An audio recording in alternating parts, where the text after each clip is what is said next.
이 신앙의 연수가 오래됐다고 해서 믿음이 좋은 것은 아니지만 10년 정도 다녔으면 초신자는 아니지 않습니까?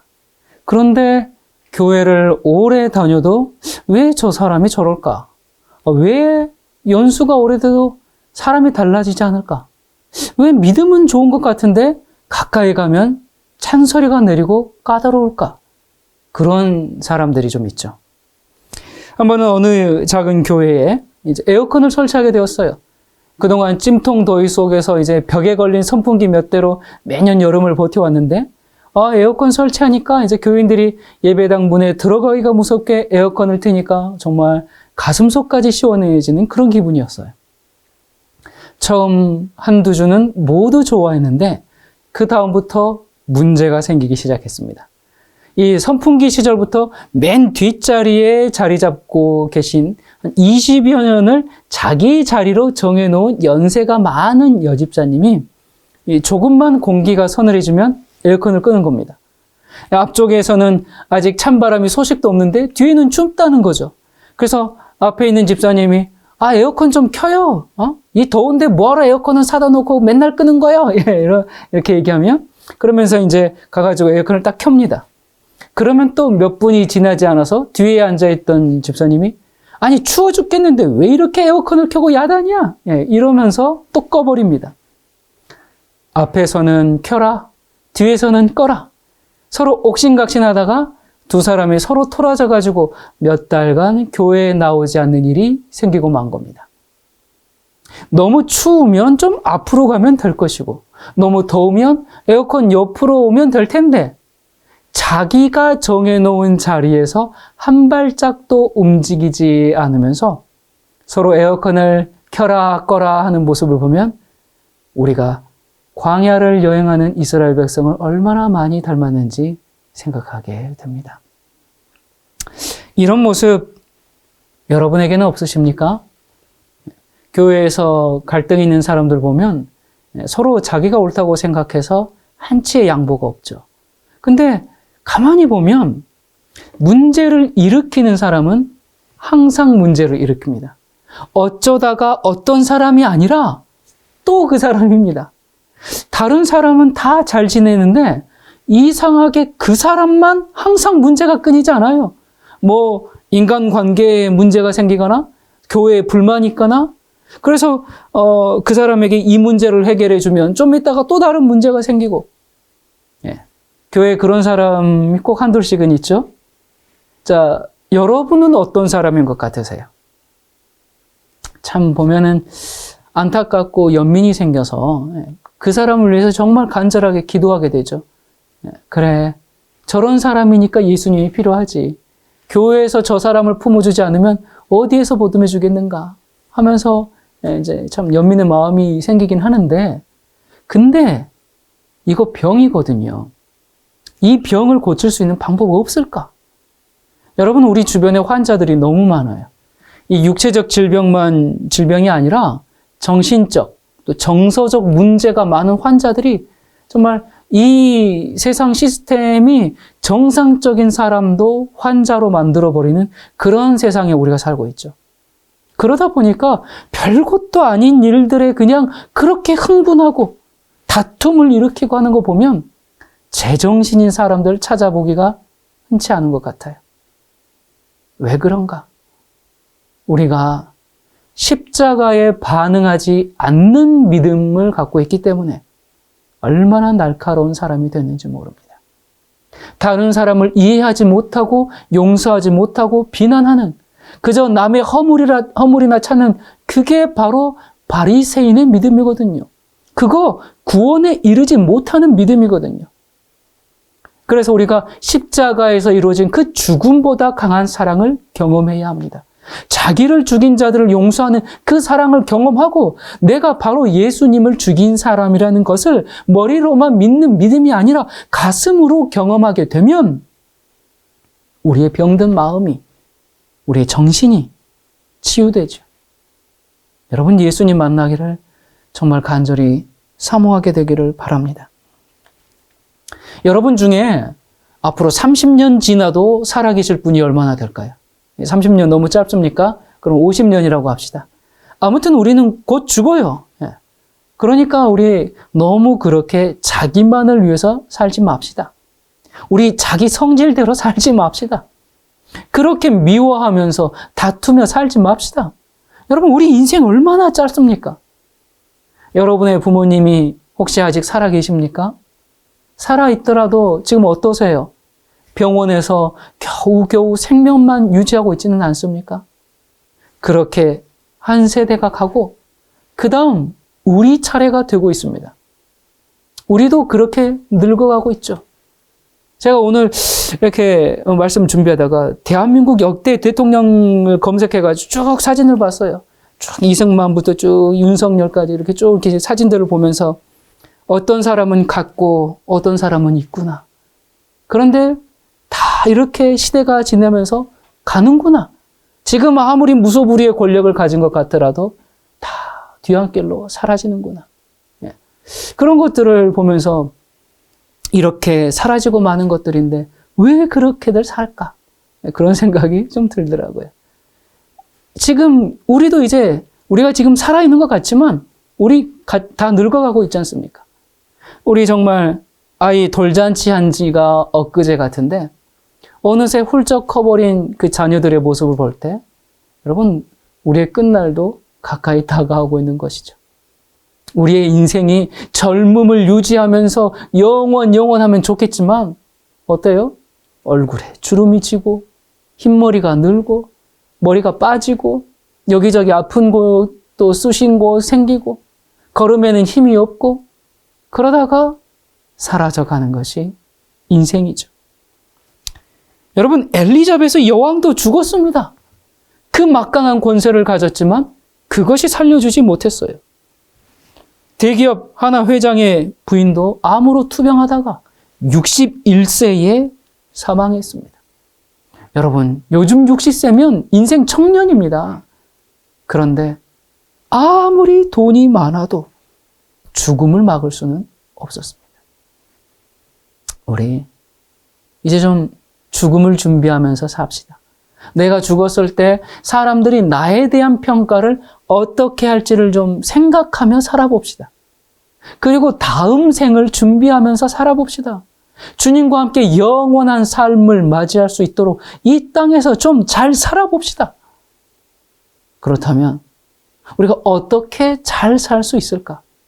어떻게 이 모난 성품이 변화될 수 있을까? 진리를 만나면 될까? 회개하면 될까? 예. 그런데 그렇게 했는데도 여전히 환자처럼 살고 있는 경우도 있죠. 도대체 어떻게 해야 될까? 오늘은 그리스도인이 반드시 해야 할 일 한 가지. 정말 이러한 영적 중병을 고치고 살아남는 비결에 대해서 말씀을 드리려고 합니다. 한번 상상해 봅시다. 우리 예수님이 공생애를 마치시고 이제 하늘에 승천하셨어요. 그때 가브리엘 천사가 주님께 다가왔습니다. 아, 예수님 정말 고생 많이 하셨습니다. 주님께서 인간을 위해 치르신 그 엄청난 희생을 저는 똑똑히 봤습니다. 정말 주님은 경배를 받으셔야 합니다. 아, 그런데 주님, 한 가지 염려되는 게 있습니다. 세상 사람들이 주님께서 치르신 그 엄청난 희생, 그 사랑을 알까요? 그 사람들이 주님의 그 고난을 기억할까요? 예수님이 대답합니다. 아니, 그저 몇 사람이 알고 있지.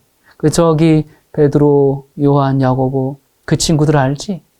가브리엘이 놀라서 묻습니다. 그럼 예수님이 이루신 그 놀라운 구원과 사랑과 희생에 대해서 사람들이 알 수 있도록 무슨 조치를 해놓고 오셨나요?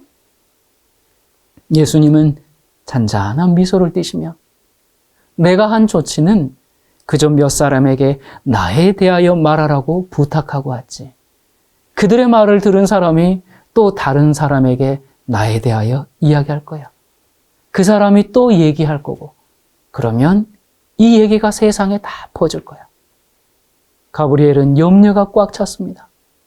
그런데 주님, 그 제자들이 그걸 잊어버리거나 그거 하다가 지쳐버리거나 실증이 나서 그 일을 그만두면 어떻게 되나요?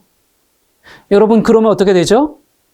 예수님께서 성육신하시고 치르신 그 죽음이 무효가 됩니다. 그래서 가브리엘이 걱정이에요. 여러분 걱정할 만합니까? 예, 정말 걱정입니다. 가브리엘은 누구를 알아요? 그 허풍쟁이 베드로를 압니다. 그 의심 많은 도마를 압니다. 제자들이 얼마나 겁쟁이인 줄을 압니다. 변덕스럽고 위험하면 도망가고. 그래서 이 가브리엘은 염려에 차서 다시 묻습니다. 근데 주님이 다시 그들을 구원하러 갈 때까지는 꽤 오랜 시간이 흘러야 하는 것 같은데 주님이 이루신 이 구원의 소식이 온 세상에 알려질 수 있을까요? 혹시 그게 실패할 경우 다른 대안은 없나요? 예수님은 고개를 흔드시면서 나는 그것 외에 다른 계획이 없다네. 나는 그들을 철저히 믿고 있네. 여러분, 2000년이 지난 지금까지 예수님은 이것 외에 다른 아무 계획이 없습니다. 여러분, 예수님의 이 계획이 성공했습니까? 실패했습니까? 성공했습니다. 성공했기 때문에 여러분과 제가 예수님 얘기를 들은 게 아닙니까? 저 십자가 얘기를 들은 게 아닙니까? 예수님은 이 땅에 오셔서 다 실패하셨습니다. 우선 장수하는 데 실패하셨어요. 33살밖에 못 사셨죠. 돈벌이에 실패하셨습니다. 빌린 구에 나셨다가 빌린 무덤에 돌아가셨어요. 조국 광복에 실패했습니다. 유대인을 로마의 손에서 건져내지 못했어요. 사회 개혁에 실패했습니다. 노예 한 사람도 해방 못 시키고 돌아가셨어요. 다 실패했습니다. 그런데 딱 한 가지 성공했습니다. 뭐 성공하셨나요? 복음을 전하는 제자를 만드는데 성공하셨습니다. 그 일 하나 성공하셨습니다. 그 일 하나 하시고 온 세상을 다 뒤집어 놓으셨습니다. 여러분, 온 세상이 예수님 때문에 전부 달라졌습니까? 완전히 달라졌죠. 노예들이 해방되고 여인들의 지위가 향상되고 인권이 회복되고 민주주의가 꽃을 피고 온 세계가 뒤집어졌습니다. 예수님이 이 땅을 떠나실 때 무슨 명령을 하시고 떠나셨어요? 마태복음 28장 19절 20절에 그러므로 너희는 가서 모든 민족을 제자로 삼아 아버지와 아들과 성령의 이름으로 침례를 베풀고 내가 너희에게 분부한 모든 것을 가르쳐 지키게 하라. 뭐 하라는 명령이에요? 복음을 전하라. 제자를 만들어라. 예수님은 우리 믿고 그거 하나 부탁하고 하늘로 가셨습니다. 그 고귀한 일을 천사들에게 맡기지 않으셨어요. 저와 여러분에게 맡기셨어요. 여러분, 이것은 그냥 단순히 복음을 전하는 사명 이런 걸로 그치는 게 아닙니다. 여러분, 정말 우리 변화되기를 소망하지 않습니까? 이젠 좀 성숙해져야 하지 않겠습니까? 근데 어떻게 해야 그게 되는가? 생명을 낳을 때. 여러분, 생명을 낳아본 적 있습니까? 부모가 되어봐야 철이 조금 들죠? 속 썩이는 자식들 때문에 많이 울어봐야 내가 부모님께 어떤 자녀였는지 알게 되죠. 그 육적 생명뿐 아니라 영적 생명도 마찬가지입니다. 영혼을 낳는 일, 그걸 뭐라고 그래요? 전도라 그러죠. 이 교회 성장을 위한 전도가 아니라 우리가 살기 위해서, 내가 살기 위해서 전도해야 합니다. 그게 뭐라고요? 생명을 낳는 일입니다. 생명을 낳아봐야 철이 들어요. 왜 교회에서 항상 사람들이 나한테 관심 줘야 하고 난 보살핌 받아야 하고 왜 그래요? 아직 내가 갓난아기라서 그렇거든요. 10년이 지나도 20년이 지나도 계속 3살 아기처럼 징징징징 거리고 있는 이유가 뭡니까? 자기가 생명을 낳아본 적이 없어서 그래요. 복음을 전하라는 사명을 잃어버려서 그렇습니다. 부모가 아이를 낳으면 모든 관심이 아기에게 가죠. 울면 왜 울까? 밥 안 먹으면 어떻게 하면 잘 먹일 수 있을까? 이 아이가 추울까? 더울까? 그 아이를 위해서 살게 되잖아요. 마찬가지로 우리가 생명을 낳으면 나한테 잘해줘야 돼. 그게 아니라 그 영혼에게 관심이 가고 어떻게 하면 그 영혼을 잘 이끌까? 그 영혼이 불편한 건 없는지 부족한 건 없는지 그걸 챙겨주고 다독여주고 하다 보니까 저절로 내가 성장하게 돼요. 저절로 내가 성숙하게 됩니다. 어머니의 심정으로 영혼들을 대하게 돼요. 그런데 생명을 낳아본 적이 있어야지. 그러니까 맨날 자기만 사랑해달라고 징징징징 거리게 되죠. 교회에 아기들만 가득 차가지고 여기서 징징 저기서 징징 전부 보살핌 받으려고만 해요. 대우받으려고 하고 섬김 받으려고 하고 자기 편 들어줘야 하고. 여러분 언제 어머니가 될 거예요? 어머니가 되는 길은 어떻게 되는가? 어떻게 됩니까? 아이를 낳아야 어머니가 되죠. 어머니가 돼야 어머니의 심정을 알아요. 그래서 예수님이 베드로에게 마지막으로 하신 말씀이 뭡니까? 너 날 사랑하느냐? 그렇다면 내 양을 먹이라. 이게 무슨 말씀이에요? 너도 애미가 돼봐야 내 심정 안다. 그 말씀하신 거거든요. 여러분, 우리가 정말 십자가의 뜨거운 사랑을 가지고 영혼을 구원해 봐야 예수님의 심정을 알게 됩니다. 그때 비로소 성숙한 어른이 되는 거예요. 보살핌을 받으려고만 하는 사람이 아니라 보살펴 주는 사람. 어머니가 돼 봐야 어머니 심정 아는 것처럼 그때야 비로소 철이 조금 드는 것처럼 영혼을 구원해 봐야 성숙한 신앙인이 돼요. 안 그러면 사소한 걸로 금방 토라지고 평생 갓난아기로 살아요. 여러분, 변화되고 싶습니까? 성숙한 신앙인이 되고 싶습니까? 영혼을 구원하는 일에 전심을 다해 보시기 바랍니다. 저는 지금 전도 몇 명 해야 됩니다. 그 얘기가 아닙니다. 사람들을 교회에 불러 앉히는 것, 그것이 전도가 아닙니다. 제가 말씀드리는 포인트는 전도자의 마인드를 가지고 살라는 말입니다. 단 한 명도 전도하지 못해도 좋습니다. 괜찮아요. 교회에 꼭 사람을 데리고 와야만 그 전도 아닙니다. 그러나 살아갈 때 전도자의 마인드를 가지고 살아라 그 말입니다. 여러분, 이 세상에 참 훌륭한 일, 고귀한 일 많아요.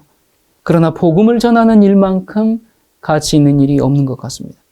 제가 이 사역을 하면서 참 감동적인 간증들을 많이 듣는데, 최근에 어느 자매님은 어렸을 때 이제 부모님이 이혼하고 새엄마와 함께 살게 되었어요. 근데 어려서부터 이제 그 새엄마한테 학대를 받다가 이대로는 죽겠구나 싶어가지고 목숨을 걸고 집에서 도망쳐 나왔습니다. 근데 아빠가 찾지도 않아요. 그냥 오히려 집 잘 나갔다 이런 식이에요. 그리고 아무런 도움도 주지 않아요. 그래서 이 세상을 혼자 살아왔습니다. 남들은 부모를 의지하면서 부모의 도움을 받으면서 따뜻한 가정에서 학교 다니곤 하는데 자기는 여기저기 알바를 하면서 하루 먹고 사는 것을 걱정하며 그렇게 살아야만 했어요. 난 왜 태어났을까? 내가 살아야 할 이유가 있을까? 부모를 원망하고 사회를 원망하고 많은 상처를 안고 고통과 절망 속에서 어떻게 죽을지만 생각하면서 살던 중에 유튜브에서 제 설교를 듣게 됐어요. 말씀을 들으면서 음침했던 그 방의 커튼을 걷고 방 안에 햇빛이 들어오게 하고 하늘을 바라보게 됐고 아침이 되면 난 정말 눈을 뜨고 일어나고 싶지 않다는 생각만 가득했는데 이제는 일어나서 움직이기 시작했어요. 성경 속에 예수님을 만나게 되고 소망을 가지고 진리의 길을 걷게 되었습니다.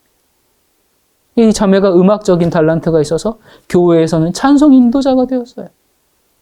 죽을 생각만 하면서 살던 이 자매가 이제는 사람들 앞에 나와서 찬송을 인도하는 사람이 되었으니 이 얼마나 크신 하나님의 은혜입니까? 이게 복음의 능력입니다. 이게 말씀의 능력이에요. 이게 살아 숨쉬는 말씀, 살아 역사하는 이 생명이 자매의 영혼을 살렸죠.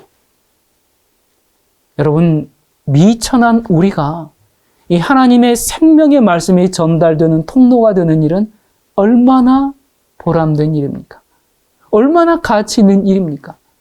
복음을 전하면 이처럼 죽을 사람이 살아납니다. 또 마약에 중독된 어느 형제님이 있었어요. 아예 집에서 대마초를 몰래 키우면서 유통까지 하려고 했습니다. 이렇게 좋은 환각을 왜 금지하나? 좋은 건 나눠야지. 그런 마음으로 자기도 중독되고 남도 중독시키려고 애쓰다가 결국 폐인이 돼버렸어요. 여러분, 중독이라는 게 처음에는 호기심으로 시작하잖아요. 그러다가 한 번만 더 하다가 돌이킬 수 없는 중독에 빠져버리게 되지 않습니까? 그런 이 형제가 우연히 또 유튜브에서 설교를 들으면서 이제는 설교에 중독이 돼가지고 마약 중독에서 빠져나오게 되었어요. 설교를 듣다 보니까 생각이 변하고 가치관이 변하고 정신이 변하고 육체가 변하면서 말씀의 능력으로 마약을 끊게 됐어요. 제가 이 형제 상담 한 번 한 적이 없습니다. 그냥 설교를 들으면서 이런 변화가 온 거예요. 이것이 하나님의 능력이죠. 이것이 복음의 능력입니다. 그래서 성경은 그냥 이 복음을 단순히 좋은 소식이다, 굿뉴스다, 그게 아니라 다이너마이트와 같은 그런 폭발시키는 하나님의 능력이라고 로마서에서 말씀하죠. 말씀이 이 형제 안에서 터져버리니까 그 마약의 찌꺼기가 다 날아가 버렸습니다. 얼마나 놀라운 하나님의 능력입니까? 그런데 여러분, 하나님께서 이런 일을 제게만 맡기셨나요? 아닙니다. 여러분에게도 동일하게 명하신 일입니다. 분량은 다를 수 있어요. 하지만 여러분도 여기에서 피해갈 수는 없습니다. 목사만, 선교사만 이런 일 하는 거 아닙니다. 미국 교회 통계에 의하면 목사를 통해 교회에 들어온 사람은 교회의 한 몇 %가 될까요? 2%밖에 안 된다 그래요. 그럼 나머지는 전부 신자들과 연결돼서 교회에 옵니다. 그것이 정상이에요. 그런데 혹 여러분은 그 일을 목사에게 다 맡겨버리고 있지는 않습니까? 여러분, 우리가 사는 이 세상, 가정, 직장, 학교, 이웃, 이곳이 우리의 선교지고 우리는 그곳에 파송받은 선교사죠. 이 선교의 사명, 이 전도의 마인드를 잃어버리는 순간 믿음 좋은 문제아가 되어버립니다.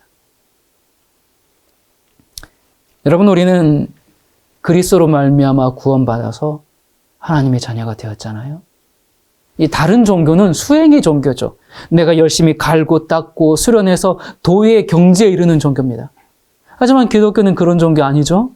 기독교는 내가 아무것도 한 것이 없는데 나를 구원하시고 나를 의인 삼아 주셨어요. 그래서 난 어떻게 살아야 합니까? 그 은혜에 감사하고 감격해서 그 복음을 다른 사람에게, 그 예수님을 다른 사람에게 비춰주는 종교예요. 구원받은 사람이 나만 잘 먹고 눌러 앉아있으면 그거 염치 없는 사람입니다.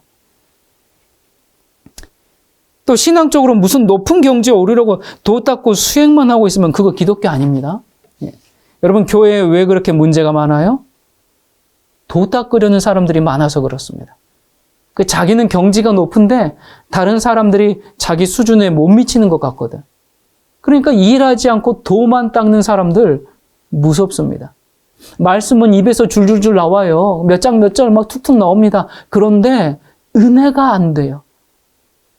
기독교는 성경의 지식을 많이 알아서 깨달음을 얻어가지고 해탈하는 그런 종교가 아닙니다. 여러분, 우리는 마지막 시대에 부르심, 소명을 받았죠. 그리고 마지막 시대에 이 11시 일꾼이 되라는 사명을 받았어요. 소명과 사명. 그렇다면 우리는 이 전도자의 마인드를 가지고 살아야 합니다. 내가 어떻게 하면 거룩해질까? 그것만 생각하고 있다고 거룩해집니까? 안 됩니다. 복음을 전해보십시오. 직장에서, 가정에서, 삶의 모든 순간마다 때를 얻든지 못 얻든지 복음의 일꾼이 되어 보십시오. 그러면 어느새 거룩한 자가 되어 있고 변화된 사람이 되어 있고 달라진 내 모습을 보게 될 겁니다. 여러분, 오늘 저는 우리 전도합시다. 그게 그리스도인의 의무입니다. 저는 그런 말씀을 드리는 게 아닙니다. 전도해서 교회 사람 데리고 오라는 거 아닙니다. 단 한 명도 전도 못해도 상관없습니다. 다만 어떻게 살라고요? 전도자의 마인드를 가지고 살라고. 전도자의 마인드로 살다 보면 자연스레 생명을 낳게 됩니다. 그게 우선입니다. 여러분, 살고 싶습니까? 이것저것 다 해봤는데도 변화가 되지 않아서 고민입니까? 전도자의 마인드를 가지고 살아보십시오. 이것만큼 나 자신을 빨리 변화시키는 지름길이 없습니다. 11시 일꾼의 소명과 사명, 이 최종 결론이 뭡니까? 예수의 증인 되는 거 아닙니까? 예수의 증인 되려면 뭐 해야 돼요? 복음을 전해야 되죠. 가만히 앉아 있는다고 예수의 증인 되는 거 아닙니다. 예수의 증인은 어떻게 됩니까? 복음을 증거할 때, 그게 예수의 증인이죠. 하루 10시간 말씀 보고 앉아 있을 때 예수의 증인 되는 거 아닙니다. 깊은 산 속에서 세상과 단절하고 하늘 보고 물 마시고 경건하게 산다고 예수의 증인 되는 거 아니에요. 예수의 증인이라는 말 자체가 예수님을 증거하는 사람이라는 말 아닙니까? 하나님께서 교회 성장시키려고 전도하라고 하신 게 아니라 전도를 해야지만 내가 사니까, 전도자의 마음을 품고 살아야지만 내가 정신 차리며 살 수 있으니까, 그래서 우리에게 복음을 전하라고 명하신 겁니다. 나를 살리시려는 하나님의 사랑의 방법이에요. 마지막 때 늦은 비 성령이 내리는 이유와 목적이 뭡니까? 우리를 거룩하게 만들어주기 위해서요? 아니죠. 사도시대 오순절 다락방에 이른 비 성령이 내렸는데 왜 내렸어요? 뭐 하라고 내렸어요? 복음을 전하라고.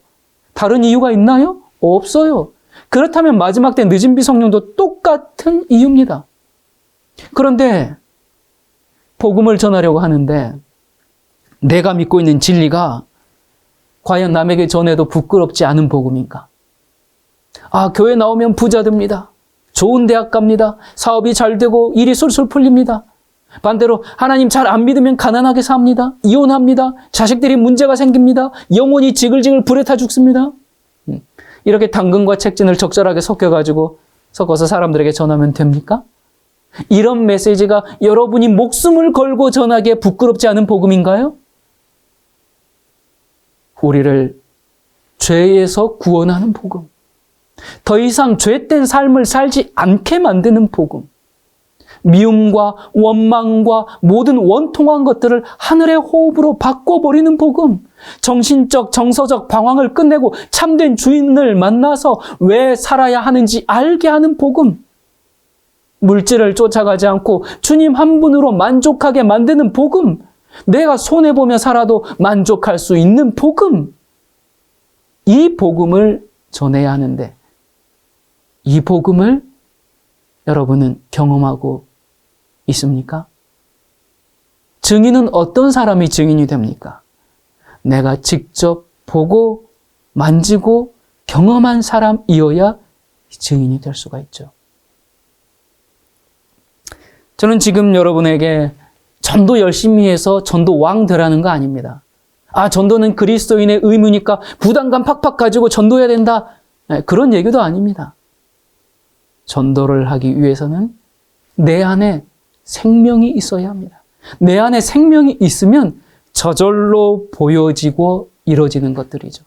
뭘 만들려고 애쓸 필요가 없고요. 사람들에게 보여주려고 힘쓰지 않아도 됩니다. 가정에서, 직장에서, 교회에서 사람들이 여러분을 어떻게 봅니까? 사람들이 나를 피하는 것 같으세요? 아니면 내게 가까이 오기를 좋아하는 것 같으세요? 나는 빛을 비추는 사람인가? 아니면 나만 가면 주위가 그냥 냉랭해지고 어둠컴컴해지는가? 여기에서 도전을 받아야 합니다. 내가 전도하기 위해서 내 삶이 변해야 되는구나. 나 잘되기 위해서 변화가 필요한 게 아니라 복음을 전하려면 내가 변화되어야 하는구나. 우리가 이 전도의 마인드를 갖게 되면 내 삶의 작은 부분부터 점검하게 됩니다. 욕심쟁이였다면, 이기적이었다면, 내가 복음을 전하는 사람인데 이렇게 하면 안 되지. 자신의 신분을 인식하면서 스스로를 견책하게 돼요. 깨어있게 돼요. 이것이 깨어있는 삶입니다. 내 신분을 인식하면서 주님의 이름을 복되게 하는 삶을 사는 것이 깨어있는 삶이에요. 그렇게 전도자의 마인드를 가지고 살다 보면 나는 더욱 성숙해지게 되죠. 이게 선순환입니다. 한 번은 제가 이제 교차로에서요, 직진 신호를 보고 출발을 했는데, 신호가 파란불로 딱 바뀌었어요. 그래서 출발을 했는데, 이 신호를 무시한 차량이 좌회전을 하면서 차 옆을 이렇게 들이받았습니다. 이런 경우는 무조건 이제 100대 0. 차 안에는 저희 성도님을 포함해서 3사람이 타고 있었어요. 보통 이런 경우에는 이제 뭐 대인 접수하고 뭐 최소 2주 진단받고 적당한 합의금을 받게 되는 그런 이제 과정이 있죠. 근데 사실은 차 옆을 딱 박치긴 했는데, 그래서 뭐 차 옆이 찌그러지고 차 안에서 몸이 흔들리긴 했지만 뭐 크게 상처를 입거나 뭐 외상을 입지는 않았어요. 그냥 멀쩡했어요. 그래서 그 사고 내신 분에게 이제 그냥 대인 접수하지 말라 그랬어요. 그 왜 그러냐면, 접수하면 그 사람 보험료가 할증이 돼가지고 이 사람 경제적 부담이 생길 텐데 그 생각이 먼저 들어가지고 그냥 차만 수리하고 말았습니다. 진짜 바보 같죠? 근데 여러분도 이렇게 하라는 건 절대 아닙니다. 여러분 당연히 접수하고 치료 받으셔야죠. 그게 뭐 잘못됐다는 거 아닙니다. 그런데 저는 그때 그냥 내가 바보가 되더라도 이 사람에게 하나님을 믿는 사람은 상대방을 먼저 생각합니다. 이런 걸 좀 보여주고 싶었었나 봐요. 그래서 이제 근데 그걸 제가 계산하고 한 건 아니고요. 그냥 사고 나자마자 그냥 자동 반사적으로 걱정하지 마시라고, 우리 상처 괜찮으니까 대인 접수는 안 하겠습니다. 그냥 바로 그냥 그런 얘기를 했거든요. 자, 근데 우리들은 이런 전도자의 마인드를 가지고 정말 선을 행하면서 살려고 하는데, 세상 사람들은 어때요? 그걸 이용해 먹으려고 그러죠. 너무 이기적이죠. 한 번은 이제 제가 자전거를 타고 이제 도로 흰색 라인을 따라서 쭉 가고 있는데, 뒷차가 저를 추월하면서 그만 저를 치고 말았어요. 요즘은 뭐 보니까 자전거 혼자 그냥 넘어져도 근처에 있던 차량 과실이 생기는 그런 경우도 있던데, 이거는 이제 후미에서 저를 추월하면서 아예 저를 쳐버렸기 때문에 저는 도로에 쓰러졌고, 뭐 옷이 찢어지고 상처에선 피가 흐르고, 이런 상황이라 대인 접수를 안 할 수가 없었어요. 현장에서는 차주가 이제 막 정말 죄송하다면서 막 치료 잘 받으시라고 막 이렇게 막 그러는데, 그리고 이제 병원에 갔죠. 근데 병원에 입원한 지 이틀이 지났을 때 상대 측 보험사에서 전화가 왔어요. 8대 2로 하자고. 그래서 그 차가 또 외제 SUV인데 그 자전거 고무, 손잡이 고무가 그 차에 긁혔었잖아요. 제가 보기엔 그 검정 묻은 거 그냥 닦아내면 되겠는데 문짝을 갈아야 한다 그러네요. 그 외제 정말 황당했죠. 근데 속상하죠. 이거는 뭐 제가 알아보니까 이건 100대 0인데 이걸 또 8대 2라고 하자고. 근데 뭐 어떡하겠어요. 그냥 그렇게 하라 그랬습니다. 이게 이제 과실 비율 따지면서 별로 마음 상하고 싶지가 않고, 또 내가 손해보는 일이지만 이 사람에게 선을 베풀었다, 그렇게 생각하면 되잖아요. 근데 이제 사실 내가 생각했던 자발적으로 나온 선이 아니라 강요된 선이라서 기분이 좋지는 않더라고요. 그때 참 나 호구되는 건가? 솔직히 이런 사람까지 사랑하고 선을 베풀어야 하나? 좀 갈등이 생기더라고요. 소송 갈까? 근데 하지만 우리는 뭐 하는 사람이에요? 그리스도를 전하는 사람. 그러니까 이 사람이 나를 호구로 보고 이용해 먹더라도 기쁜 마음으로 내가 손해를 택하면 이건 내가 택한 거지 그 사람이 날 이용한 게 아니니까.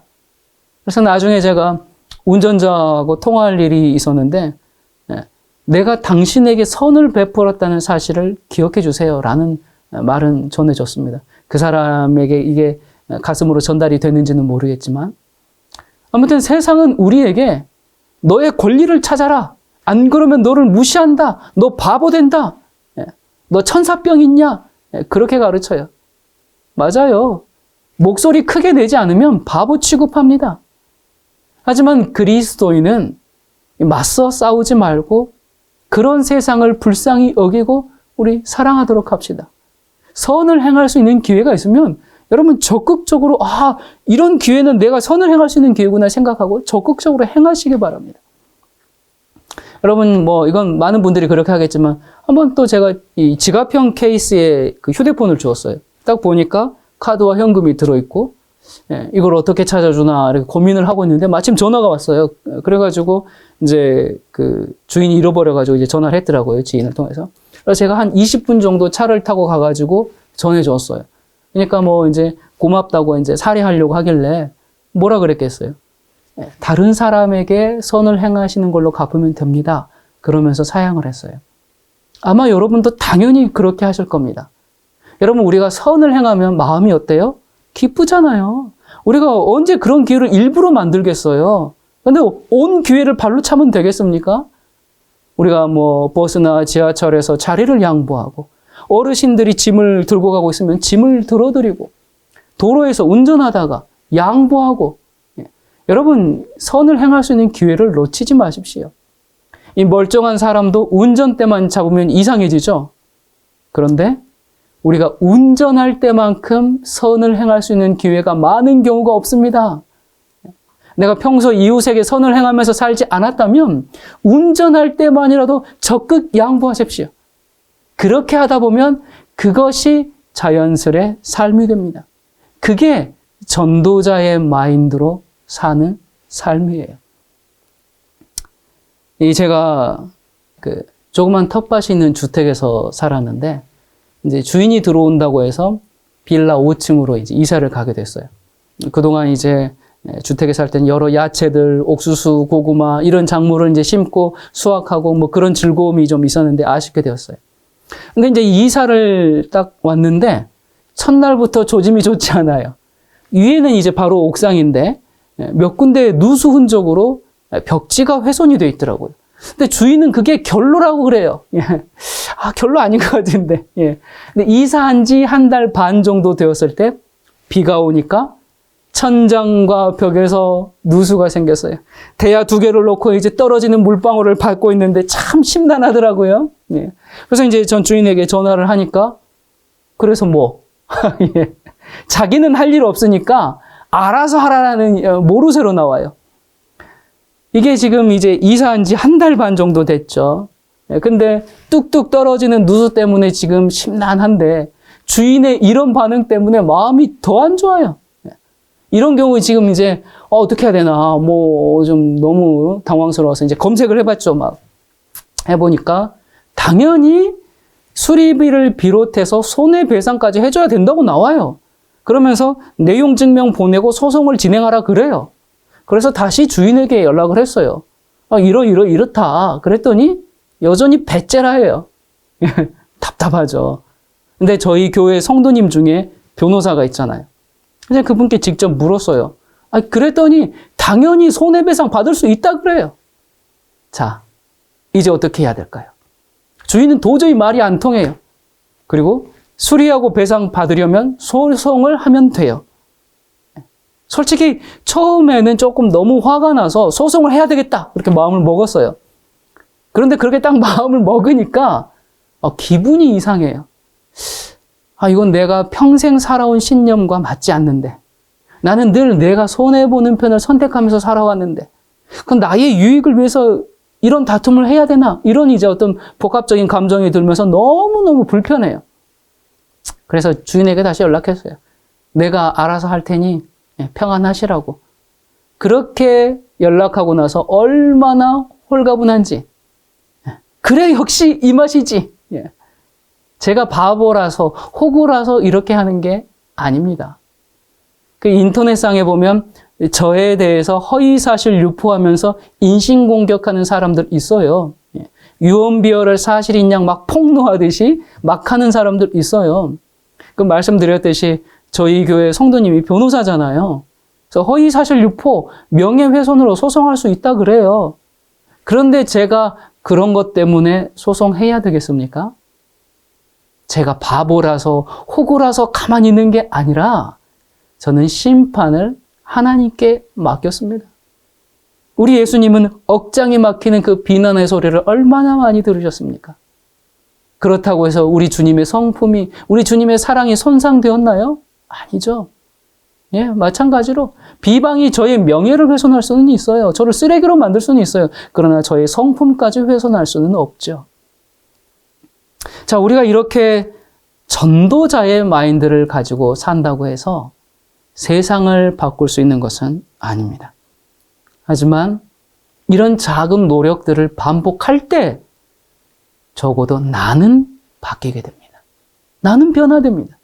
영혼들을 더욱 사랑하는 마음을 갖게 되고 주님의 이름을 증거하는 예수님의 증인이 되지 않겠습니까? 우리가 예수님의 증인하면 그 너무 거창하게 먼 미래에 이루어질 어떤 높은 경지의 상태로 생각하는데 그러지 마십시오. 우리는 운전을 하면서도 예수님의 증인이 될 수 있어요. 여러분의 가정에서, 직장에서, 교회에서, 인생의 삶에서 그들에게 선을 행하시기 바랍니다. 그들을 사랑하세요. 여러분을 참 힘들게 하는 사람 있죠? 사랑하기 어려운 사람 있죠? 포기하지 말고 하나님께 구하면서 사랑의 행동을 실천하세요. 그러면 여러분 안에 있는 그리스도를 주변 사람들이 발견하게 됩니다. 그게 전도예요. 그게 증인되는 삶입니다. 여러분, 지금 우리는 영광스러운 주님의 재림을 눈앞에 두고 있습니다. 이 코로나가 좀 잠잠해지는 것 같더니 전쟁이 일어나고 세계 경제가 휘청휘청하고 정치, 경제, 종교의 통합, 또 미국과 이 교황청은 신세계 질서를 위한 그런 행동에 더욱 나서고 있는 참으로 긴박한 이런 때 우리는 무엇을 하고 있는가? 아직도 우리가 사소한 일들 때문에 흥분하고 갈등과 반목이 있는가? 여전히 자기 유익을 구하기 위해서 다투고 속상해하고 있는가? 예수님의 12제자는 요한을 제외하고 전부 순교했습니다. 왜 그렇게 할 수 있었어요? 자기들을 향한 죽음보다 강한 사랑을 경험했기 때문에 복음을 전하다가 주님을 위하여 죽을 수가 있었습니다. 죽음을 이기는 건 하나밖에 없습니다. 사랑만이 죽음보다 강합니다. 십자가의 죽음보다 강한 사랑을 경험한 이 사람들 앞에 죽음은 맥을 쓰지 못했어요. 200여 년간 계속된 로마의 핍박이 이 사랑을 넘어서지 못했습니다. 결국 로마 제국을 뒤엎고 온 세계에 퍼져나갔어요. 십자가에서 흘러나온 이 죽음보다 강한 사랑의 메아리가 온 세상에 가득 찼습니다. 이 사랑에 반응할 때 거기서 뭐가 발생합니까? 거기서 영생이 발생하죠. 어머니의 모태에서 아이가 태어나듯이 십자가에서 터져 나온 그 죽음보다 강한 하나님의 사랑에 반응할 때 다시 사는 생명이 태어나는 겁니다. 마찬가지로 우리가 생명을 낳으려면 뭐가 있어야 해요? 하나님의 사랑이 있어야 합니다. 이 사랑은 언제나 헌신과 희생을 동반하죠. 목숨을 건다는 것은 그만큼의 희생이 필요해요. 그냥 말만 목숨 거는 게 아니라 실제적인 희생이 요구됩니다. 하지만 어떠한 희생을 하더라도 복음을 전하는 그 일에는 아깝지 않는 전도자의 마인드를 가져야 합니다. 이 마지막 시대를 사는 여러분, 우리에게 전해진 이 복음이 목숨과 바꾼 복음이라는 것을 기억하시기 바랍니다. 죽도록 충성한 그 신실한 성도들에 의해서 로마 제국의 핍박을 견디고 중세 암흑 시대를 거치고 마침내 우리 가슴에까지 이르러 온 것입니다. 이제는 이 사랑의 메아리가 온 우주에 퍼질 날이 가까웠습니다. 이 메아리 속에 우리 주님의 재림이 임할 날이 눈앞에 있습니다. 이 영광스러운 날이 우리 앞에 아주 가까이 이른 지금 우리도 이제 일어나 십자가의 영원한 사랑에 반응하는 주님의 증인들 되기를 간절히 바랍니다. 기도하겠습니다. 사랑이신 하나님 아버지, 오순절 제자들의 경험을 우리도 하게 해 주시옵소서. 이 땅을 복음의 불길로 태워 주시옵소서. 교회마다, 성도들마다 헌신과 희생과 사랑의 불길이 일어나게 해 주시옵소서. 죽음보다 강한 사랑으로 우리를 사랑하신 하나님의 사랑이 우리를 사무치게 하시고 주님 오시는 날까지 이 사랑의 메아리 가슴에 안고 가슴 벅차게 외치며 살아가도록 우리를 세상 끝날까지 인도하여 주시옵소서. 다시 오시겠다고 약속하신 예수 그리스도 이름으로 간절히 기도드립니다. 아멘.